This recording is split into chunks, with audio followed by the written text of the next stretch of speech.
Titi Eloy, comment voyez-vous un rematch Gbagbo contre Ado?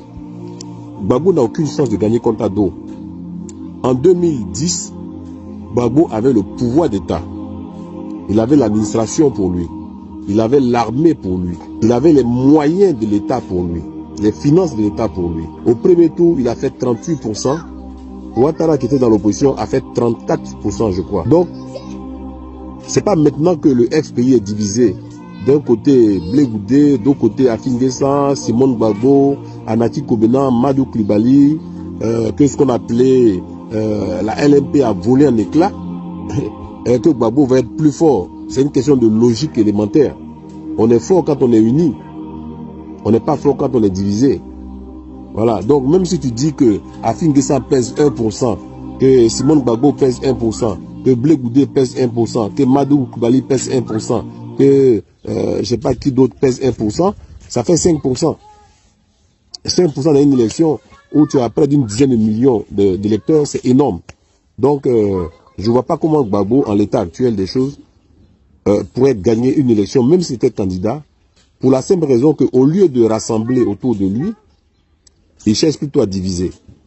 Voilà, vous voyez la guerre qu'ils sont en train de mener aujourd'hui contre Blé Goudé. C'est infâme, c'est ignoble. Des gens qui sont tellement rancuniers qu'ils sont capables d'aller accueillir Soul to Soul, qui les a combattus, qui a fait qu'ils ont perdu leur pouvoir, qui a contribué à les envoyer à la CPI. Ils sont tellement rancuniers qu'ils préfèrent aller accueillir Soul to Soul plutôt que de se réconcilier avec Blé Goudé, dont on ne sait même pas ce qu'il reproche à Blé Goudé. Et quelquefois, les gens me disent sur la toile, oui, mais tu en veux à Gbagbo Laurent. Oui, effectivement, j'en veux à Gbagbo Laurent. J'en veux à Gbagbo Laurent parce que je me rends compte que j'ai perdu 10 ans de ma vie à mener un faux combat.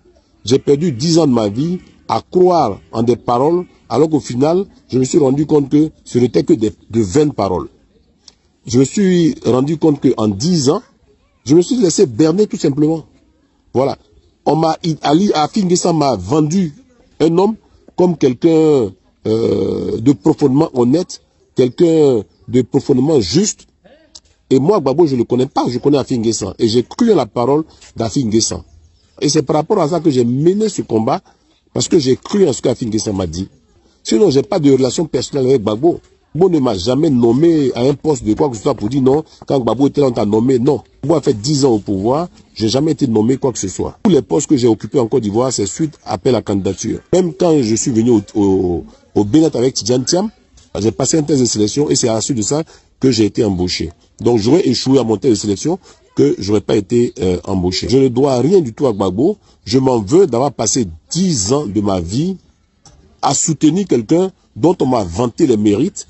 Et je me rends compte que c'est quelqu'un qui est profondément méchant, profondément rancunier, profondément égoïste, qui est incapable de parler à sa propre femme, qui est capable de changer de religion juste pour ne pas croiser sa femme dans un couloir, qui est incapable de parler à ses propres compagnons de lutte.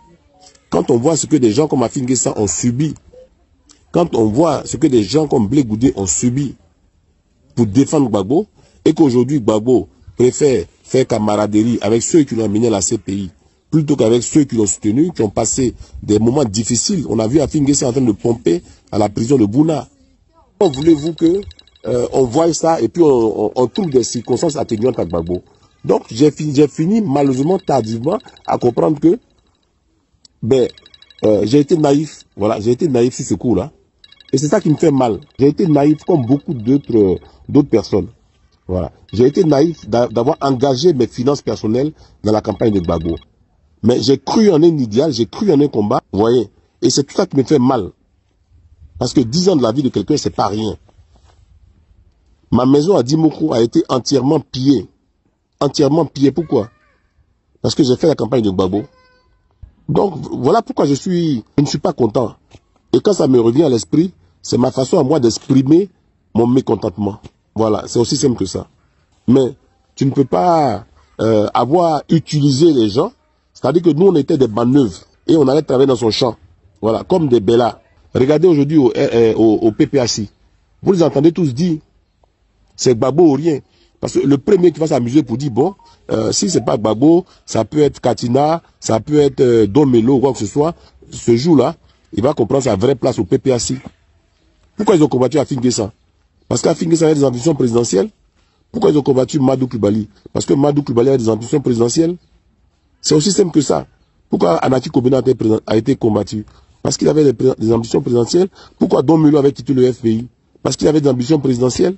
Donc c'est aussi, soit tu es au FPI et tu es soumis à Gbagbo, tu chantes les louanges de Gbagbo et tu existes, soit tu as des ambitions et alors tu vas voir ailleurs parce qu'ils disent FPI c'est la chose de Gbagbo. Voilà.